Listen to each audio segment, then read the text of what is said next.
Arthur, on se lance avec Mbappé, qui est finalement un symbole de l'été et des étés agités que le PSG s'apprête à vivre dans les saisons à venir.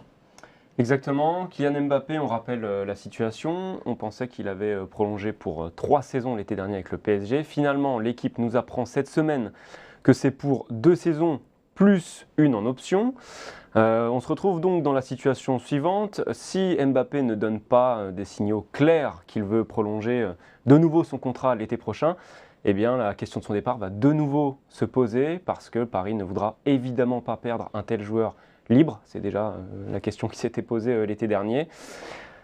Ça pose donc problème du côté du PSG, déjà, on a envie de dire, surtout qu'il y a potentiellement d'autres joueurs qui seront dans la même situation que lui. Oui, parce que des fins de contrat au PSG en 2024, il y en aura beaucoup. On vous a fait une petite liste des joueurs dont le contrat arrive à échéance en 2024. Keylor Navas, Sergio Rico, Alexandre Letellier, donc 3 des 4 gardiens du PSG. Marquinhos aussi, Kimpembe, El Shaddai Bichabou, Marco Verratti, Pablo Sarabia et, on l'a dit, Kylian Mbappé. Ça fait beaucoup. Pour revenir spécifiquement sur le cas Mbappé, on peut aussi se dire que le PSG n'avait pas vraiment le choix parce que, on l'avait bien compris dès le début, Mbappé a voulu prendre son destin en main, a voulu le garder et que finalement ce contrat-là lui permet d'avoir une liberté totale sur ses choix à venir et surtout à court terme. Si le PSG voulait conserver Kylian Mbappé, il fallait faire des concessions et accepter ce contrat, Arthur. Oui, clairement, le PSG était sous la pression du Real, de l'offre du Real, sous la pression de son joueur. Et puis, on a tous clairement compris que finalement, peu importe les termes du contrat, en se mettant dans la tête de Mbappé, c'était une prolongation de court terme. On sait que Mbappé, on n'est pas devin, mais on le devine quand même, qu'il ne va pas passer 5 ans encore à Paris. On sait que l'objectif à court terme, c'est de remporter la Ligue des Champions avec le PSG.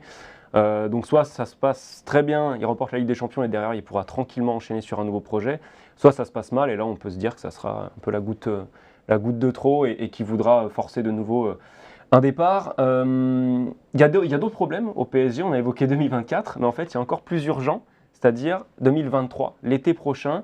Avec les cas Sergio Ramos et Lionel Messi, ce sont les 2 joueurs, et pas des moindres, dont les contrats arrivent à expiration l'été prochain. Ça aussi, ça va poser problème, en particulier pour une chose, c'est qu'il y aura la Coupe du Monde au milieu. Donc Paris, globalement, ne va pas pouvoir négocier avec ces joueurs-là avant le mois de janvier, en particulier pour Lionel Messi, qui lui va disputer la Coupe du Monde, et qui a d'ores et déjà fait comprendre, on l'a vu dans la presse, qu'il ne voudrait de toute façon pas entendre parler de discussion pour une prolongation avant le retour de la Coupe du Monde. Oui, c'est logique parce que là on juge que c'est trop tôt, sauf que le problème c'est que pendant la Coupe du Monde, on ne négocie pas des contrats, pour la simple et bonne raison que les joueurs se focalisent sur le mondial. Donc on arrive rapidement à janvier et à partir de janvier, Messi sera libre de discuter avec qui il veut, Sergio Ramos également. 2 choses quand même, Sergio Ramos, ça s'ajoute au problème défensif du PSG. Le PSG a déjà beaucoup de manques sur ce secteur-là. On commence à le voir avec la blessure de Kimpembe. On a aussi vu justement que Kimpembe Marquinhos avait un contrat qui expire en 2024. Donc globalement, ce secteur-là risque d'être le problème majeur, en plus du problème de Kylian Mbappé. Mais globalement, le secteur défensif risque de poser beaucoup de problèmes à Luis Campos et la direction parisienne. Parce que quand on a vu à quel point ce fut difficile cet été de recruter des défenseurs de très très haut niveau, on se souvient du cas Skriniar notamment, on se dit que les prochains mois risquent d'être compliqués sur ce point-là. Et puis, pour nuancer tout ça, on peut aussi se dire que finalement, le PSG n'avait pas d'autre choix, c'est un peu la même conclusion que pour Mbappé. Et il y a un autre problème, c'est les prêts, tous ces joueurs qui sont partis en prêt cet été, qui vont revenir en fin de saison prochaine. On vous a fait un petit tableau là aussi. Il y a des joueurs qui sont partis avec option d'achat, Abdou Diallo, Wijnaldum, Leandro Paredes, Ander Herrera. Pour ces 2 derniers, on peut penser qu'ils ne reviendront pas au PSG si ça se passe bien. Il y a aussi des joueurs qui ont été prêtés sans option d'achat, Mauro Icardi, Draxler, Kurzawa et Dagba. Icardi, Draxler, ce sont de très très gros salaires.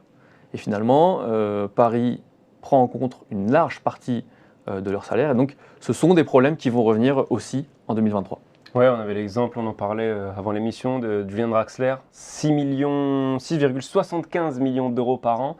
Paris en prend 6 millions en charge. Icardi. Non, Riccardi, pardon, j'inverse avec Draxler.